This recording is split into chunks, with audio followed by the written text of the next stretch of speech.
Michel Hazanavicius, avant cela, on vous a demandé, avant cette émission, de choisir une information dans l'actualité en ce moment. Et vous avez choisi de nous parler des mesures d'urgence en place pour les intermittents du spectacle. Pour les intermittents du spectacle et pour les non-intermittents du spectacle. C'est-à-dire pour les intermittents, tout simple, qui n'ont pas le statut d'intermittent du spectacle et qui n'ont aucune aide, aucune indemnisation, et qui sont des gens qui sont en train de basculer dans le RSA, au RSA, jour après jour. Donc voilà, je crois qu'on est en train de créer une situation un peu très injuste. Et je crains un peu pour la rentrée sociale. Enfin, je crains d'abord pour ces gens parce qu'ils sont pas aidés, alors qu'il y a plein d'autres aides par ailleurs qui sont très bien. Et donc voilà, j'aurais pu parler de George Floyd, évidemment. On va en parler, bien sûr. Parce que j'imagine que le monde entier attend mon avis là-dessus. Mais là, c'est quelque chose qui me touche de plus près.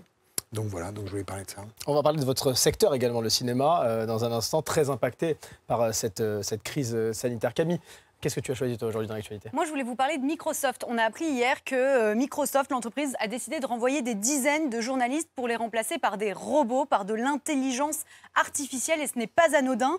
Les journalistes de Microsoft sélectionnaient en fait les articles qui étaient parus dans la presse. Ils géraient la page actualité de MSN. Et cette page, elle est visitée chaque jour par des millions de personnes qui donc s'informent avec tous ces articles. Or, demain, donc, ce sont des robots qui vont éditer, sélectionner, organiser ces articles de presse. Microsoft s'inspire en fait de Facebook, de Google Actualité en faisant cela. Mauvaise nouvelle donc pour la qualité de l'information, pour la pluralité des sources d'information, parce qu'on le sait, donner aux algorithmes la responsabilité de nous informer, ce n'est pas que pour notre bien.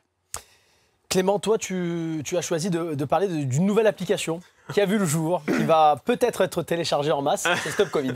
Peut-être. Voilà, alors c'est la grande information du jour ou pas. Hein. L'application Stop Covid est enfin disponible. Elle permet, en tout cas, elle a pour but de lutter contre l'épidémie de coronavirus. Mais en même temps, elle pose de véritables questions en ce qui concerne les libertés publiques. Alors le grand débat, c'est faut-il l'installer? C'est la question que se sont posées les équipes du Monde.fr dans un article publié hier.